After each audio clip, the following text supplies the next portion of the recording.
a man who was responsible for trying to keep at least outside interference and cyber interference out of our election. He told people last week he thought he was going to get fired, and then last night, in typical fashion, he got fired by tweet for doing his job. The president directly contradicted him, saying he was wrong about what he said. This election was not safe. Votes were changed.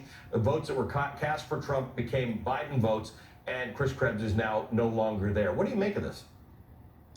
Well, I mean, a couple of things. I mean, in terms of Krebs himself, I feel like it's worth reflecting on the fact that I don't know that there is anybody else who has served, particularly at a high level in the Trump administration, who has come out of it not just with an enhanced reputation for having done a job very well and done right by the country and taken something that was very, very difficult that other people have had a really hard time with and sort of nailing it, doing it well, but also leaving not just with this badge of honor being fired by the president for having done his job well, but leaving without having compromised himself, without having bit his tongue, without having kowtowed to the president or compromised himself in any way that was trying to either stave off himself being fired or trying not to rock the boat or trying to go along to get along, which so many good people have fallen prey to, because that's the way the president manipulates people and gets what he wants.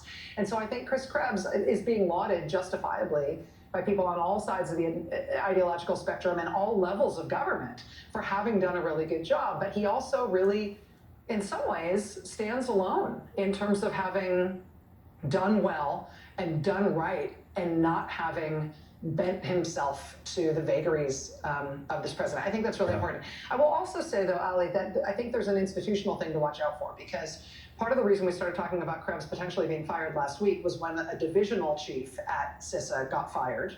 Then Krebs himself got fired. His deputy also got fired. What's happened is this agency has been decapitated. And that has a couple of risks. One is that CISA doesn't just work on election security. They are responsible, for example, for protecting vaccine researchers from what appears to be a robust international malign effort to interfere with and steal vaccine data by actors like, potentially North Korea, Iran, Russia. That's really important. We reported in recent weeks on hospitals being hit with ransomware attacks, Russian-speaking gangs from the former Soviet Union hitting U.S. hospitals in the middle of this pandemic with ransomware attacks and locking up their computer systems. That's also within CISA's remit. We need an agency that's good at that stuff. But also in terms of the election, I mean, there are votes still being counted.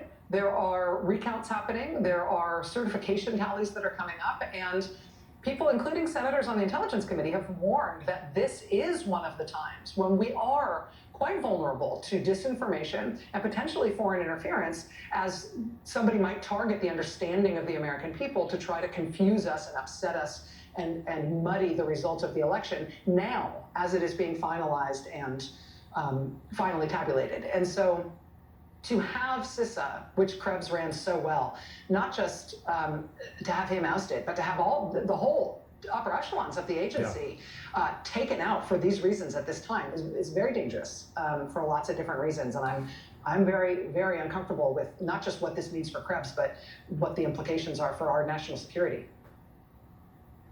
Rachel, one of the reasons I would like you back is because rather than doing it myself, I'd like to hear your narration of this legal clown car that is driving around the United States, stopping in Michigan last night with the Board of Canvassers in Wayne County not agreeing to certify Detroit's election results, then 3 hours later, after getting pressure, deciding to do so. Rudy Giuliani walking into a court case after 28 years, walking into a courtroom in Philadelphia, not really understanding the law very well. Republicans putting pressure on the Secretary of State of Georgia.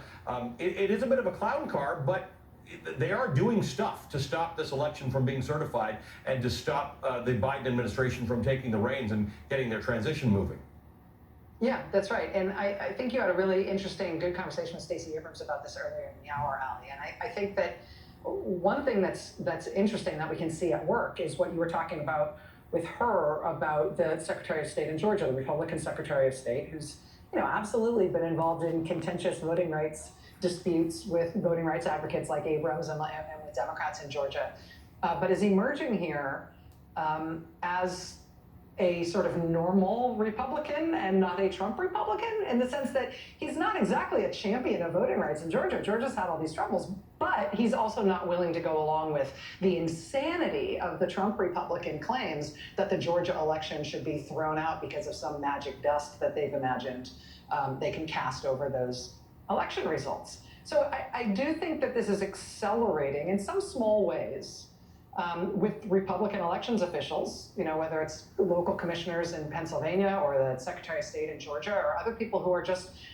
sort of, regular elected officials who are responsible for election integrity, finding themselves affronted by the president and what his legal team are trying to do in a way that I think maybe is giving us a little bit of a peek at a post-Trump Republican Party, or at least where the schism might be between Trumpism and Republicanism as we move forward. Also, though, I will admit to having Rachel, been good to see you. unsettled by that Wayne County thing. It only lasted for 3 hours, but that was an unsettling 3 hours. It was an unsettling 3 hours. I told we started the show with the lieutenant governor, and at that point the votes weren't certified, and literally as we finished the interview, we got news that they had voted again. So on one hand, I'm very settled by the idea that public pressure did lead them to change that, but it was very unsettling that can these, after all this election, after all this democracy we work so hard for, after all the work that Stacey Abrams does to get people registered to vote, this is how it can be stopped? That was worrisome. Rachel, it is great to see you.